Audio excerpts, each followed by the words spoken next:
Today we have the start of a series, Monster Mash, where two creatures from real life or D&D are merged into a creature.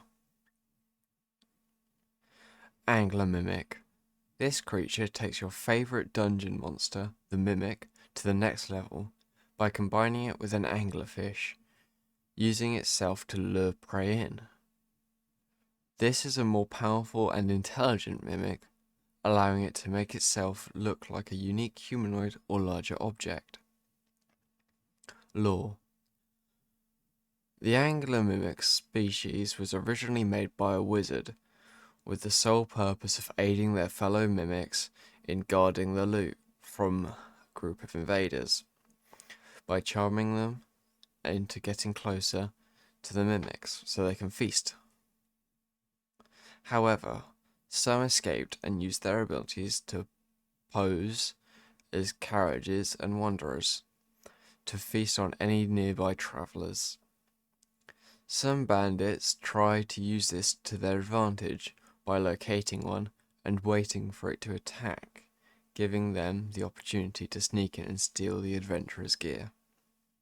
Fighting style. Angler mimics tend to fight to the death, and will attack any target large and small enough to be food. They will only attack if they are able to get the bite attack off, or unless they are attacked themselves. Rotting slime. This ooze takes a rust drake, a monster from Tome of Beasts, and a gelatinous cube. This is a more powerful ooze that tends not to be fought, as it has a high HP pool, gives it a lot of survivability. Lore.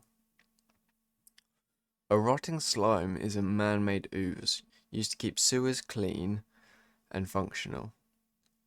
This creature likes to be left alone and live in the damp and darkness of sewer systems. They don't stop growing, so most tend to be the size of cities. And many of those are hive minds, where multiple have met and absorbed into each other. However, some more evil villains trick parties into killing, or more likely wounding, the slime, as doing so will weaken cities or give the villain a new ally. Fighting style. Rotting slimes tend to only attack once more than 20 damage is dealt to it, in which it will fight to defend itself and will not chase after any creatures fleeing from it. It tends to stay still, but if it takes significant damage or reaches 40 health, it will try to flee deeper into the sewer. Awakened Hill. This giant is a concoction of both hill and hill giant, creating an odd living hill, being more peaceful in nature than a hill giant, but much stronger. Lore. The Awakened Hill is a living hill, which is an ancient being that lives peacefully either in isolation or near a village as its protector.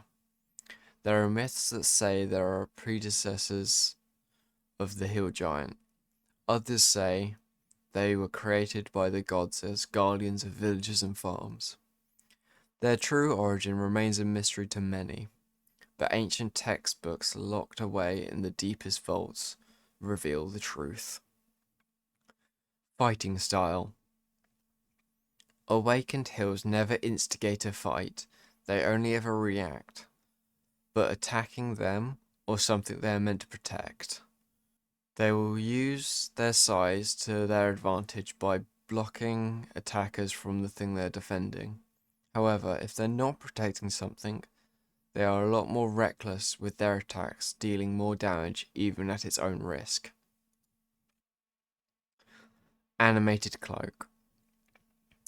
The Animated Cloak was a mixture between a rug of smothering and a shadow, as shadows like to only attack when the party is resting, or as is weakest, and the rug is the animated object part.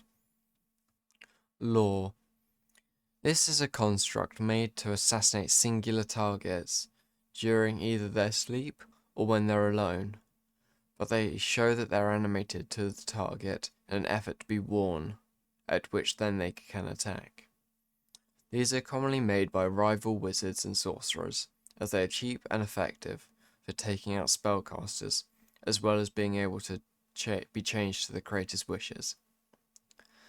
They tend to come in 3 different forms. Mage Bane loses some of its strength, but when attached to a magic user, they lose the ability to cast spells, as the cloak has Sasur bark, an anti-magic wood, woven into its seams. Brute Slayer. This version gains some strength, but loses some of its movement speed, as it is woven in with iron. Average. This is the bog standard average model that tends to work with every single form. Fighting style.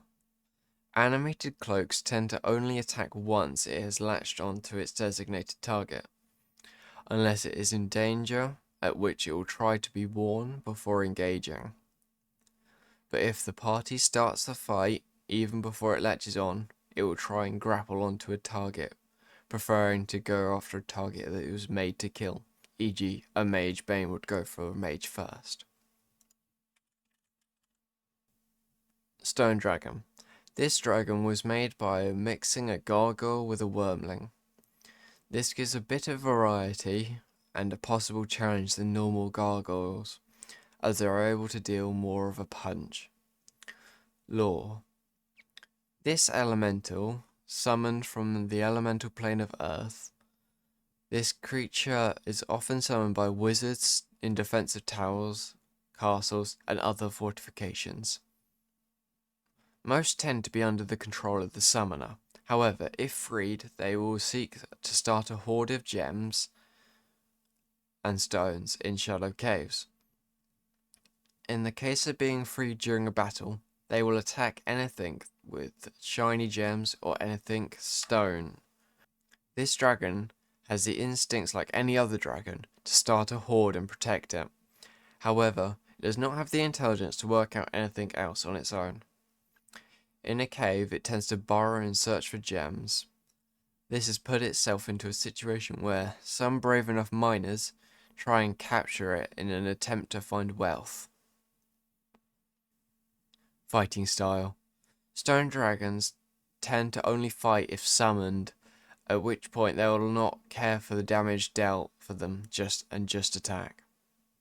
However, if they are free, they will always try to flee when reaching low health.